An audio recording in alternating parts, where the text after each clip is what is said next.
But now we see him actually denying democracy even for this election.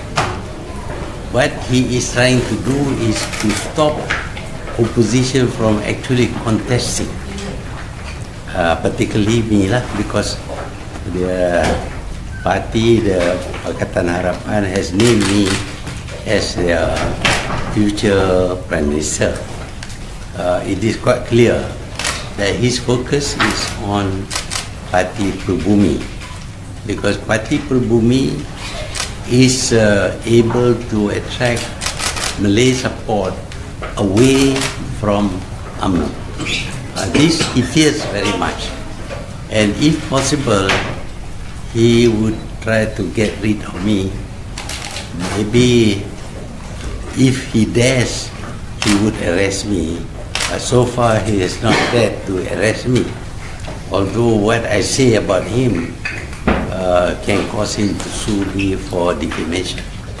But he has not sued me for defamation because it is not defensible by him. What I worry is that we are losing democracy, especially the democratic right to choose our own leaders through election. We know for a long time he has been aiming to paralyze Pribumi. He doesn't seem to worry so much about the other parties, but Pribumi has been the bugbear, the party that I would say he fears most. So much so that wherever I go, he will follow the next day or the day after with a lot of gifts to people. That is to say, wherever I go, he will bribe people in order to support him. But now I have told the people that if he bribes them, take it. Because the money that is given, the gifts that are given, belong to the people. Because it's bought with money stolen from the people by Najib. So even if Najib gives money to bribe the people, many of them will not support him because they believe they are getting back their own money. But that is something that is very undemocratic. But what is more worrisome is his ability to forget the separation of power between the legislative, the executive, and the judiciary. This separation of power is essential in a democracy because it provides a check and balance. During my time, I worried about being supported by the police, for example. So I tried to please the police, sometimes against my own wishes.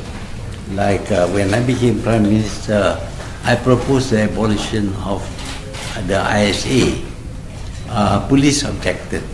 They said it's not necessary.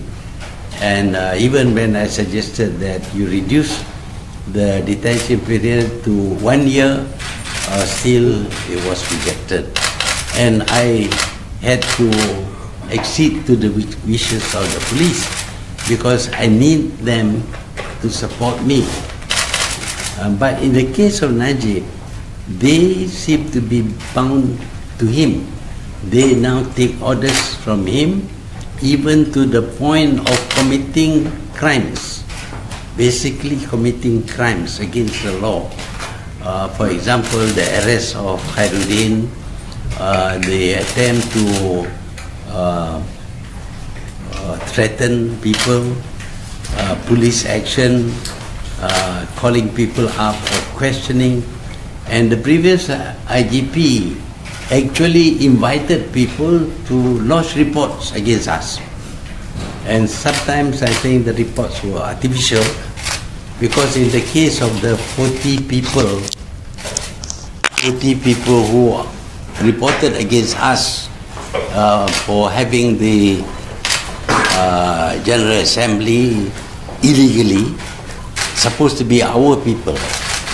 But we noticed that the words of about 17 of them had exactly the same word, same letter, only signed by different people. Obviously, this is engineered. It's not the wishes of those people. It's not voluntary, but perhaps they have been fed with brand or dada to sign this thing. So already the police are actually doing things which are against the role that we expect from the police. And of course, we find that many actions taken by the police are actually not in accordance with the law, but they really reflect Najib's wishes. I'm going to say this openly. I may be accused of thing, but I'm going to say it. And now we find that the separation of power has been breached completely, so much so that we cannot trust the AG. We see the AG committing a crime to support Najib. Hiding evidence of a crime is a crime. And what the AG did was to hide the 3 reports by Bank Negara, MACC and PAC. PAC in particular should publicize his findings, but AG has hidden the PAC's report, and we believe that in the report there will be evidence about crimes committed by Najib, and hiding this evidence is a crime. So the AG is prepared to go as far as committing a crime in order to protect Najib. The police, as I said, have done the same, but very disappointing is the statement made by the Chief of the Armed Forces. Of course, later on he said that he was misunderstood. But nowadays, when you make a speech, like I'm talking now, it's recorded. You cannot change what is recorded. You may change some, but there will be others who would have the real recording. The Armed Forces Chief has declared that the Armed Forces should be loyal to the government and to the Prime Minister. This is totally against the Constitution. The Armed Forces must be loyal to King and country, not to Prime Ministers and their government. If the government does wrong, the Armed Forces should not support it. And it is very clear that what Najib is doing is very wrong in law. And we know this because investigations carried abroad have given irrefutable proof that Najib committed the crimes of stealing money and laundering money through his son, stepson, and his friend Yolo. But we also know that there are ample evidence of Najib stealing government money and using it to bribe the people. He is openly bribing the people, something that is criminal, wrong, but he feels confident that because he has total control over the police, he will not be reported. And we come to the judiciary. Of course, the AG is a member of the judiciary, and it has been shown that he is willing to commit crimes in order to support Najib. And now, with regard to the what's that? I was going to say the statement by the police, the new police.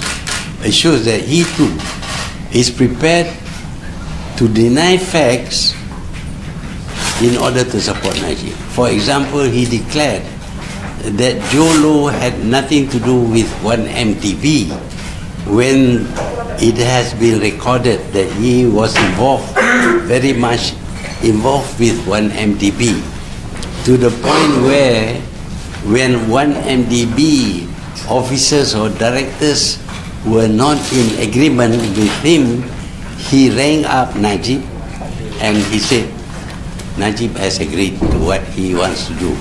So Jolo is in fact involved in 1MDB. What the IGP said is wrong.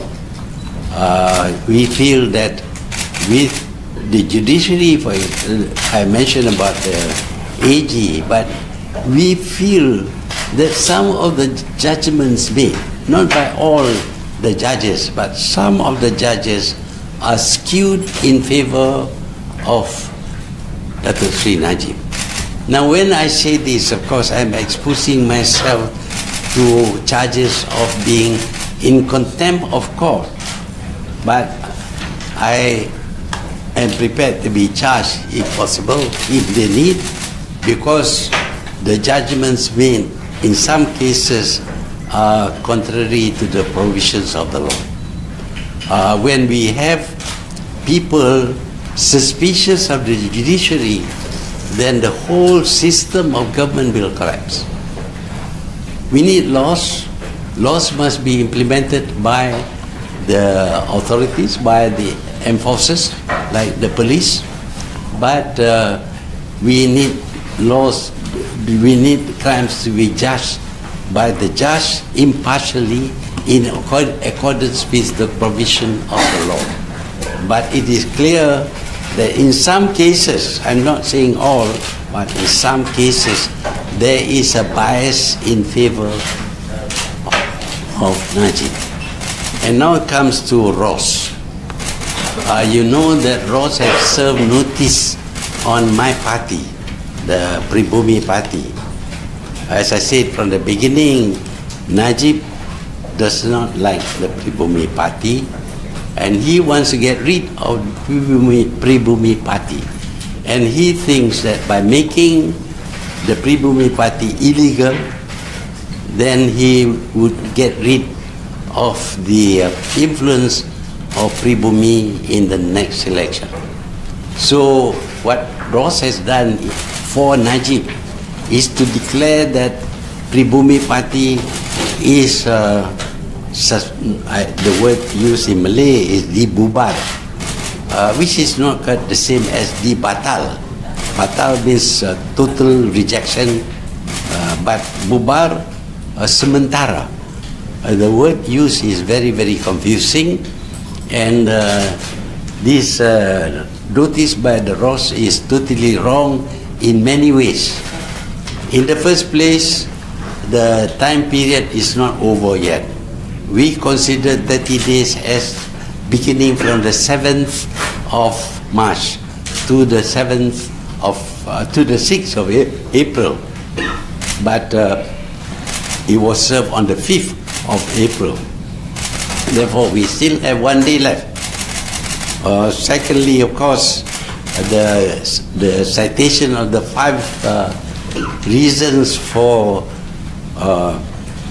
bubar of the party is something that is totally wrong, because we have answered all those questions even earlier. We have explained to the Ross about the position of the branches of the party. They have not been formed yet because we are a new party.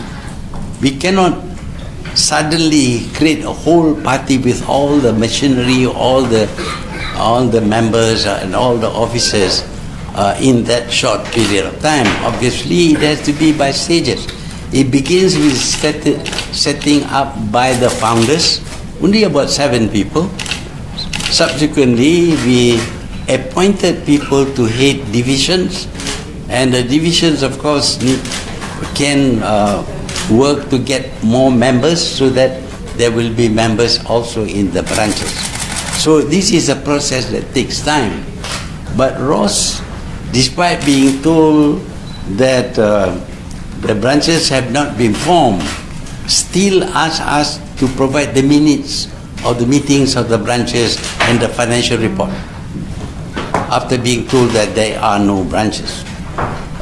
Also, when we informed Ross about there being no branches, Ross never responded, never said whether they received or they did not receive, they approved or they did not approve. This is a new way of managing the government. You don't say no, you don't say yes, but you just keep silent.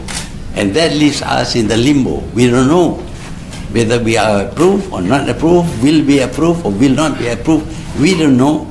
And as we suspected, as I had said many times, they will do this thing, they will say they disapprove when elections are very, very close by, or sometime, I don't know whether they can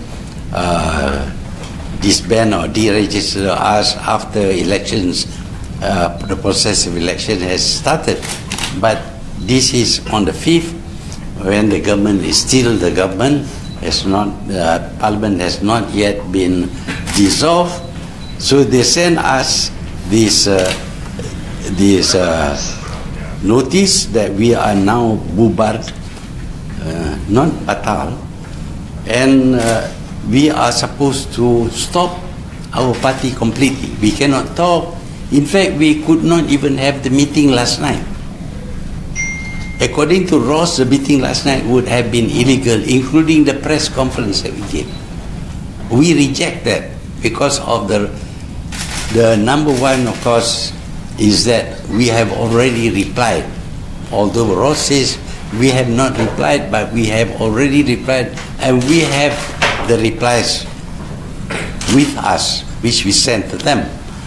The second thing is that Ross did not serve the notice to the proper person. When a subpoena or a notice like that should be given to the person addressed, it should be handed over. But it was not handed over to the secretary, certainly not to me or to other officers of the party. It was left at this address, last night's address, when the address is not at that place but at the first place where we started the party. So it went to the wrong address, it was never delivered to the secretary, and therefore we have not received the notice. We only heard about it when Ross made a public statement. This is very wrong. And of course we believe that in normal government notices, time is given for us to appeal. So we are not assuming, we feel we have a right to make an appeal, this time to the minister concerned, Zaid Hamidi, who is Minister of Home Affairs. We will make this appeal. Should he reject our appeal, we reserve the right to take it to a court of law and ask the court of law to make a decision as to whether it is proper or not for Ross to serve this so-called notice on us. So what we are seeing is a negation of democracy. This country decided to have a democratic system, giving the people the right to choose the government, to form political parties, and to contest in election. What Ross has done is totally against the provision of the understanding of the function of a democracy. Ross is trying to eliminate our party, and myself in particular, from contesting in this election. We have said that we'll find ways of contesting, because I still believe I am a citizen. I have a right to contest, and I will contest.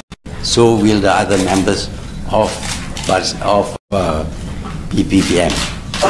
So this action by Ross is frightening, because when it comes to a stage where they want to eliminate opposition, then this country becomes a dictatorship. There is no longer a democracy. Of course, it's already called a kleptocracy, a government by thieves, but now it's going to become a dictatorship. And that will mean the end of democracy. Should Najib win this election through his tricks and his cheating, then we can kiss goodbye to democracy in the 15, 16, 17 election. Of course, when he dies, I don't know what will happen. But this time around, although I may be considered by Ross as being illegal, my pictures cannot be shown in the country, despite the fact that the whole of Kuala Lumpur now has got the blue flags. The whole of Kuala Lumpur, the whole of PJ, Putrajaya has these flags all over. But if we stick our flag, it's taken away. So there are two laws prevailing. Opposition flags and posters may not be put up, but the government's flag can be put up. Another evidence of an autocracy or government of a dictator. We are moving very fast now. Already we are halfway through to becoming a dictatorship.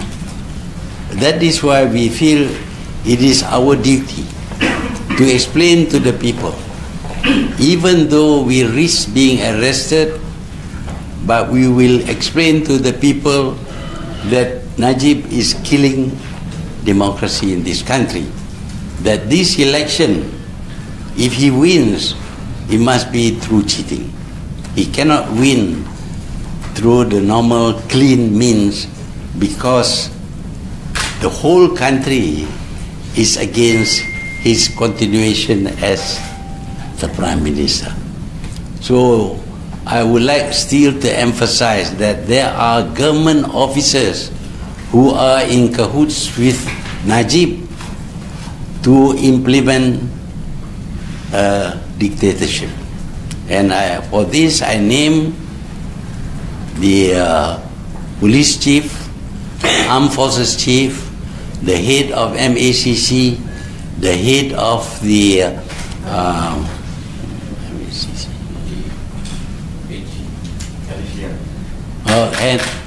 and the home this income tax board.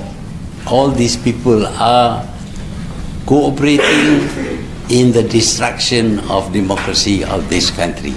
I say this plainly because this is my accusation against them. They can use the law against me, but I know the law that they use is not the real law. It is their authoritarian law. So if you have any question to ask, you may. I believe he has dissolved. Yes, he does not. So he has now dissolved Parliament.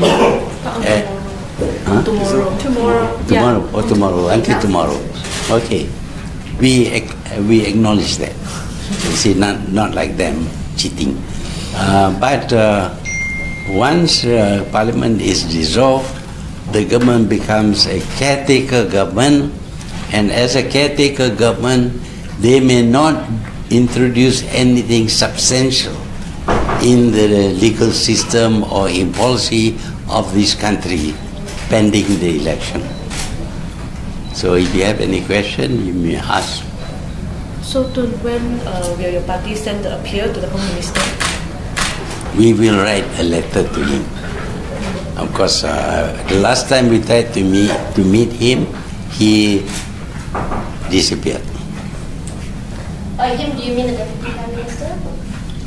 Yes, the Deputy Prime Minister and Minister of Home Affairs. So that means as of right now, Bersatu has not sent an appeal yet? Not yet.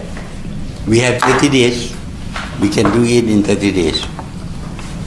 So you will send the letter to his office directly, or?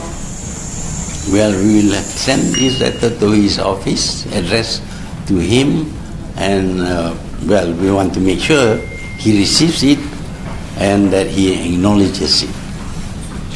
So, candidates from PPBM, will they contest under the same logo with Pakatan Harapan? That is probable. We can use any logo. We can stand as individuals, as ex-PPBM members. We are, as citizens of this country, we have every right to contest in the election, and if there are parties which will allow us to contest under their name, we will do so. But as an independent candidate?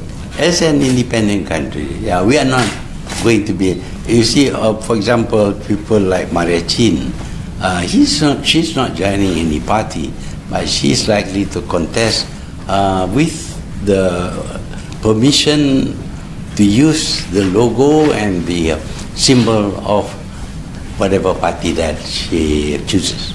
So, what do you think of the timing? PM Najib has just announced he's received approval from the King to dissolve Parliament tomorrow. Bersatu was notified yesterday about your dissolution, temporary dissolution. What do you make of the timing of this all? The timing is obvious. I've said this again and again before. I said that they will make a decision as close as possible to the election to catch us off guard so that we cannot make a preparation. As you know, in an election, we have to prepare flags and buntings and posters and a lot of things. We have to set up machinery and all that. By naming it when election is almost on, they catch us flat-footed because we are not prepared. At one point, you said that you feared that the Prime Minister wouldn't call an election at all, but now it seems he has. So on that note, how do you feel? Well, he will call it an election, but basically it's no longer a proper election. It is a dirty election in which he will use all kinds of tricks and bribery in order to win. Tun, you said that tonight you will announce a common logo. So if you stand under the common logo, under that logo, believed to be the PKR logo, do you foresee any problem if at the last minute they decide not to give any Watika in that sense? None. Watika will get. I think we will get from whoever. But what is worrisome is that Najib might declare, oh, this is illegal, that is illegal, and he will be supported by the enforcers, the police, that what he says, illegal things that he says, is going to be taken as legal by the enforcement authorities. This is where we will be unable to contest, because even if you go to the courts, he might apply pressure on the court. I just want to remind you about Marcos. President Marcos was elected to become president of the Philippines. Subsequently, he disregarded the constitution and became a dictator. He was able to be a dictator because he was supported at that time by the police and the army. But when he killed this Aquino, the police and the army under Ramos and really decided not to support him. At that stage, he collapsed. Marcos collapsed as a dictator. We wonder whether the police and the army are going to wait until some of us are assassinated, killed, including myself, before they begin to come to their senses that they are supporting a criminal. Then Rafizi Ramli said that you will not be able to bring a Malay tsunami. Can you get any comments on that? A Malay tsunami. Well, that is left to be seen. But what is true is that when we hold our rallies, the number of Malays, especially in the rural areas near Felda, for example, the numbers were beyond our expectation.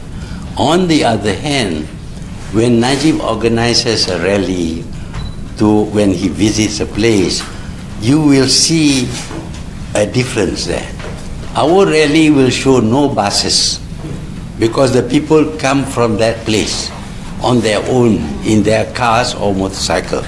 But if you see rallies by Najib, there will be buses. And the place will be very well organized with nice chairs and all that. And many of these chairs, we have taken pictures, are shown to be empty. We have even pictures of people leaving the place at the time when Najib was speaking. So you can judge who the people are supportive of. Earlier you mentioned they will wait until people are assassinated, including yourself. Are you worried about the possibility of assassination? With this man, I'm worried about everything. You know, stealing a few $1 million I can understand. But to create a situation where he can steal billions of dollars, this is something very unusual. We have established a world record for stealing money. Dengan apa yang berlaku pada PPBM ini, Ketum berasa lemah dan tidak yakin untuk menawan Putrajaya. You nampak saya lemah? Saya jumpa dengan jurnalis daripada Indonesia.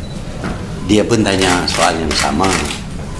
Saya tanya dia, apakah dia fikir jawapan-jawapan saya ini jawapan daripada orang yang nyanyuk? Dia tak tahu apa makna nyanyuk. So we have to explain apa dia nyanyuk. Orang tua yang sudah tidak siuman. You think I am not siuman? So one more thing. So you mentioned that Bersatu candidates will contest as either independents or under a certain party's logo. Do you mind just clarifying what Bersatu's game plan is? Should really they dissolve it permanently? What exactly are Bersatu candidates going to do? Well, in the first place, if they say we are illegal, obviously we can't say that we are from Bersatu. But the 52 seats still belong to us. It will not call Bersatu seat, but it belongs to the group that was formerly Bersatu. And each one of them can contest as individuals, chosen by us, of course, and they can use the logo that we decide, which we will announce tomorrow night. But PPBM members, they won't join any parties inside Pakatan Harapan, right? They won't join Amanah, they won't join... No, they won't join any because they were our members if we become illegal, but if we are legal, we'll claim they are our members. Okay. Ada lagi soalan? Satu soalan lagi. Hari ini Jumaat dah. Ada? Okey, soal puas hati. Okey, terima kasih.